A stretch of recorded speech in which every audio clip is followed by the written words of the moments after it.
Hola chicos, ¿cómo están? Hoy día estamos listos para la segunda clase, así que a prepararse.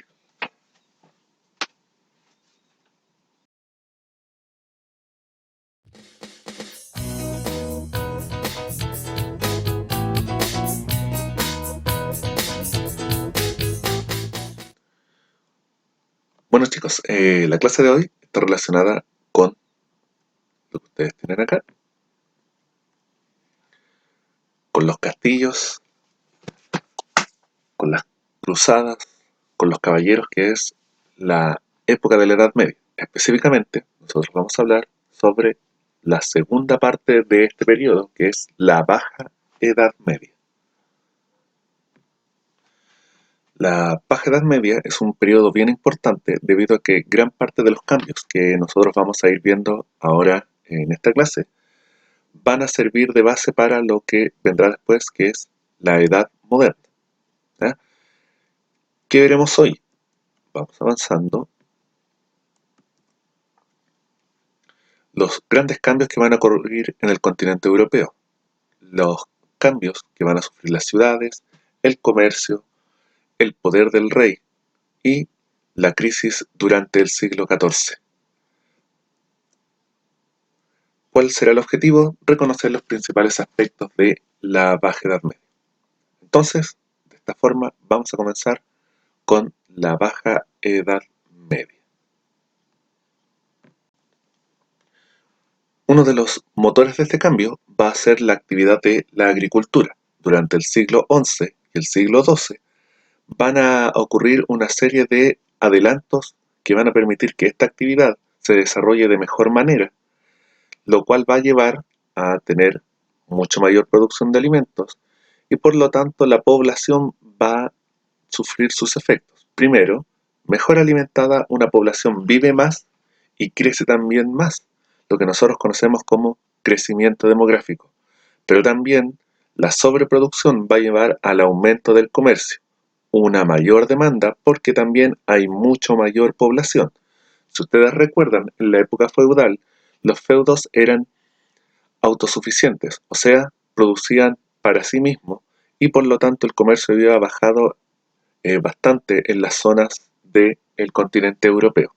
En cambio, con estos cambios, como el arado normando que ustedes pueden ver en la imagen, o el cambio en el cultivo de las tierras, de pasar del barbecho, de dejar descansar una parte de la tierra y la otra cultivarla, vamos a pasar a un tipo de cultivo trienal, donde la tierra se va a dividir en tres partes, dos para cultivo y solo una se va a dejar descansar debido a la gran demanda de alimentos.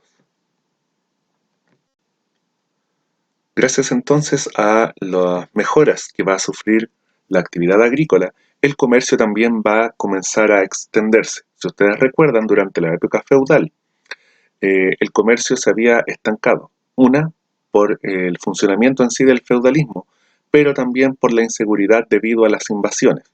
En cambio, ya en el siglo XII, las invasiones habían cesado, la sensación de seguridad había vuelto y además el hecho de tener una producción agrícola lo suficiente no solo para almacenar y sobrevivir, sino que también para poder vender, va a permitir que el comercio vuelva a expandirse por todo el continente europeo.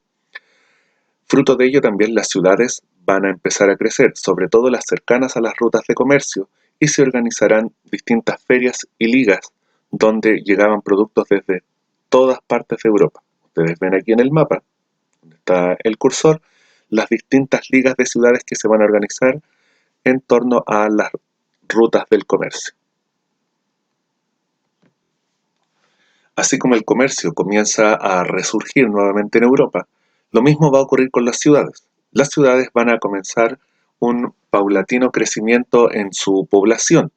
No es que las ciudades hayan desaparecido, pero eran bastante más pequeñas de lo que van a empezar a ser de aquí en adelante, debido a que la gente vivía mucho en las zonas rurales por el tema de la inseguridad y por lo tanto se ponían al alero de un señor feudal. En cambio ahora, que sí existía la manera de vivir en la ciudad sin depender de la agricultura, eh, las ciudades van a comenzar a expandirse gracias artesanos y comerciantes que, fruto de su trabajo, tenían cómo obtener esos productos agrícolas. Además, hay que recalcar que en las ciudades la población era mucho más libre e independiente, si bien muchas veces igual estaban bajo el, el dominio de un señor feudal. Era muy distinto a las zonas rurales donde prácticamente él era amo y señor de todos los seres vivos que se encontraban en su territorio, incluido el ser humano. Otro aspecto importante a destacar es, en el ámbito cultural, la aparición paulatina de las universidades. ¿De dónde nacen las universidades? Nacen bajo el seno de la Iglesia, pero no es solamente exclusividad de la Iglesia, porque también hay algunas que tienen su origen en asociación de profesores o a veces asociación de estudiantes que requerían estudios.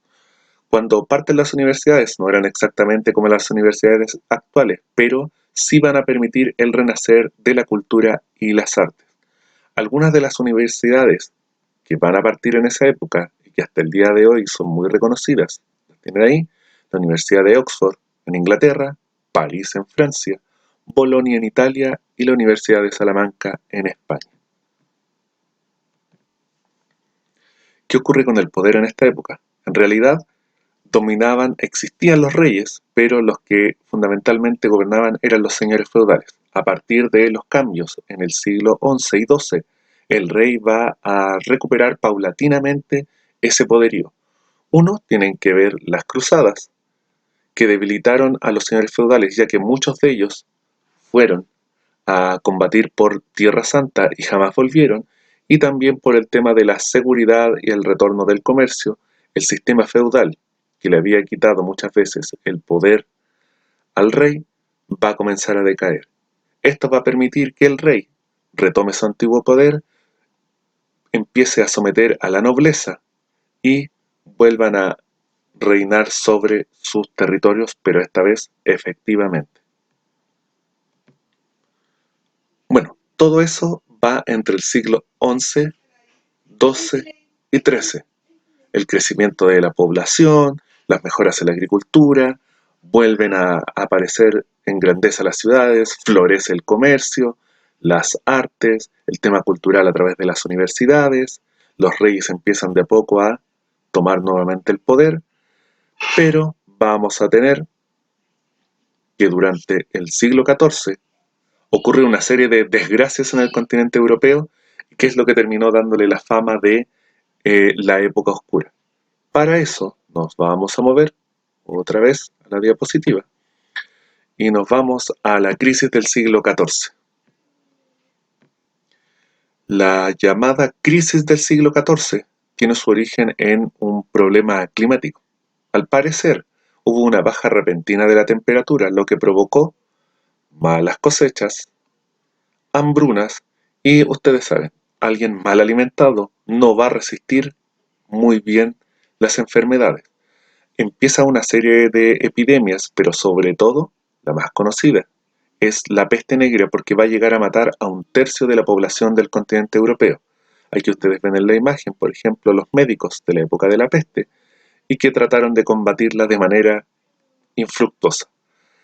Esa peste no va a provocar solo estragos en el tema de la salud, también lo va a hacer en el económico, ya que al aumentar la mortalidad, aumentaron los precios, mucha población abandonó sus tierras y por lo tanto desencadenó una crisis económica de grandes proporciones, ya que la población en el continente era mucha a esa altura y no se estaba produciendo lo necesario para alimentar a tantas bocas.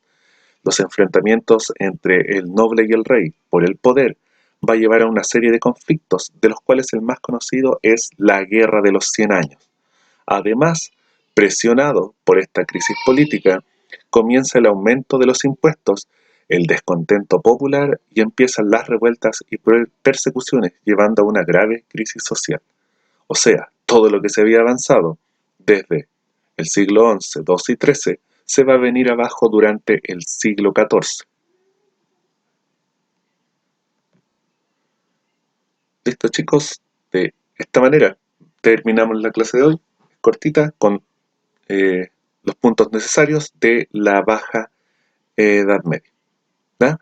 Nos vamos a volver a nuestro castillo medieval y desde aquí nos despedimos. Para alegría de ustedes también, vamos a tener ahora, aparte del video, una guía para que desarrollen, recuerden responder como alumnos de octavo, ¿ya? Así aprenden ustedes también mucho más y desarrollan su lenguaje. Nos vemos, que estén bien, cuídense y háganle guía.